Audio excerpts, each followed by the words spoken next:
Chapter 66, Letters, Emails, Facebook, and Text. December 18th. Dear Mr. Tushman, I am very, very sorry for punching Julian. It was very, very wrong for me to do that. I am writing a letter to tell him that too. If it's okay, I would really rather not tell you why I did what I did because it doesn't really make it right anyway. Also, I would rather not make Julian get in trouble for having said something he should not have said. Very sincerely, Jack Will. December 18th. Dear Julian, I am very, very, very sorry for hitting you. It was wrong of me. I hope you are okay. I hope your grown-up tooth grows in fast. Mine always do. Sincerely, Jack Will. December 26th. Dear Jack, thank you so much for your letter. One thing I've learned about being a middle school director for 20 years, there are almost always more than two sides to every story. Although I don't know the details, I have an inkling about what may have sparked the confrontation with Julian.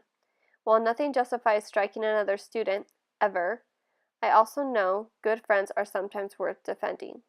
This has been a tough year for a lot of students, as the first year of middle school usually is.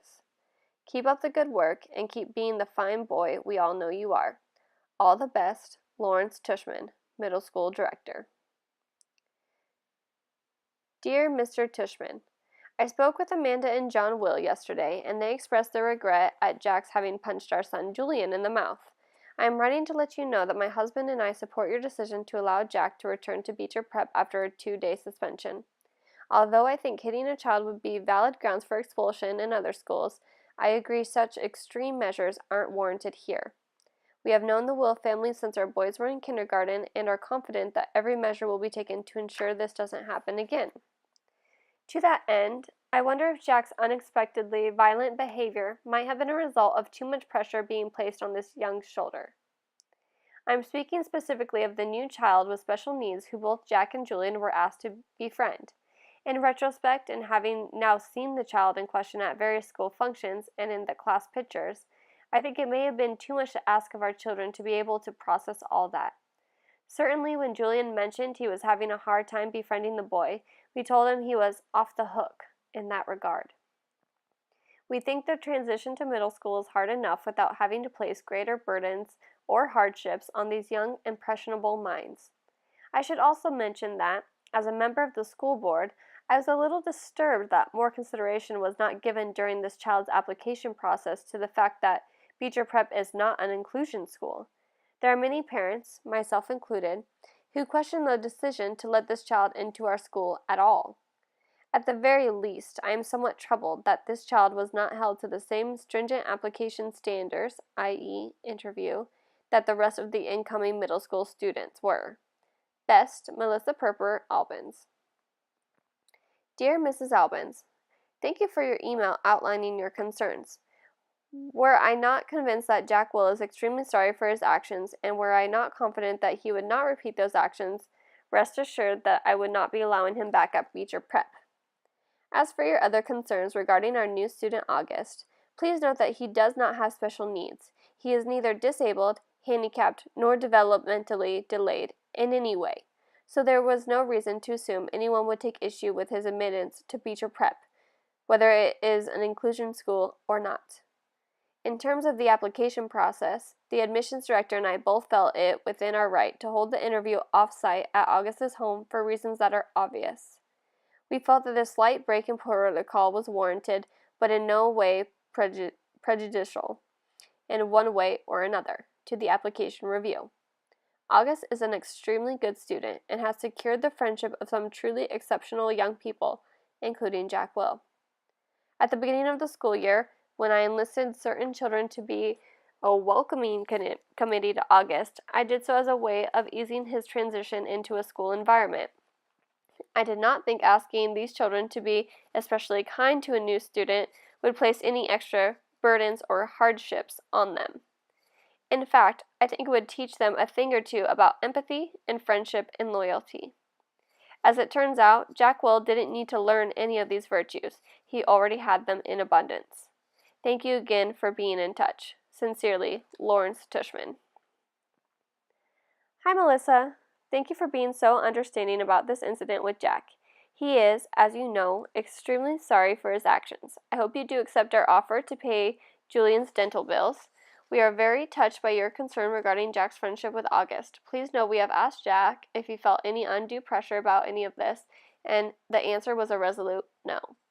He enjoys August's company and feels like he has made a good friend. Hope you have a happy new year. John and Amanda Will. Hi, August. Jackalope Will wants to be friends with you on Facebook. Hey, August. It's me, Jack Will. I noticed I'm not on your friends list anymore. Hope you friend me again because I'm really sorry. I just wanted to say that, sorry. I know why you're mad at me now. I'm sorry I didn't mean the stuff I said. I was so stupid. I hope you can forgive me. Hope we can be friends again.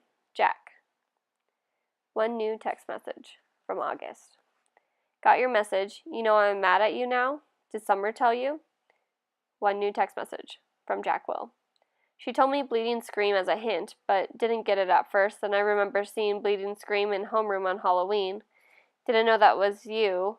Thought you were coming as Boba Fett. One new text message from August. I changed my mind last minute. Did you really punch Julian? One new text message from Jack. Yeah, I punched him, knocked a tooth out in the back, a baby tooth. One new text message from August. Why'd you punch him? One new text message from Jack Will. I don't know.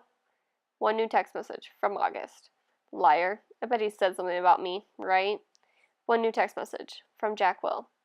He's a jerk, but I was a jerk too. Really, really, really sorry for what I said, dude. Okay? Can we be friends again? One new text message from August. Okay. One new text message from Jack Will. Awesome. One new text message from August. But tell me the truth, okay? Would you really want to kill yourself if you were me? One new text message from Jack Will. No, I swear on my life, but dude, I would want to kill myself if I were Julian. One new text message from August. Laugh out loud. Yes, dude, we're friends again. Chapter 67, Back from Winter Break.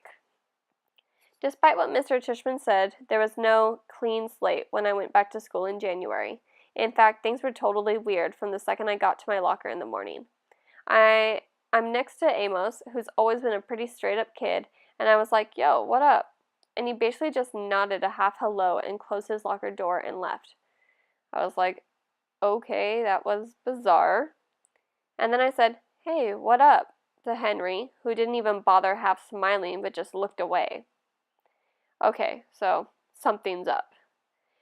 Dissed by 2 people in less than 5 minutes. Not that everyone's counting. I thought I'd try one more time with Tristan, and boom. Same thing. He actually looked nervous, like he was afraid of talking to me. I've got a form of the plague now, is what I thought. This is Julian's payback. And that's pretty much how it went all morning. Nobody talked to me. Not true. The girls were totally normal with me. And August talked to me, of course. And actually, I have to say, both Maxes said hello, which made me feel kind of bad for never, ever hanging out with them in the 5 years I've been in their class. I hoped lunch would be better, but it wasn't. I sat down at my usual table with Luca and Isaiah. I guess I thought since they weren't in the super popular group, but were kind of the middle-of-the-road jock kids, that I'd be safe with them. But they barely nodded when I said hello. Then when our table was called, they got their lunches and never came back.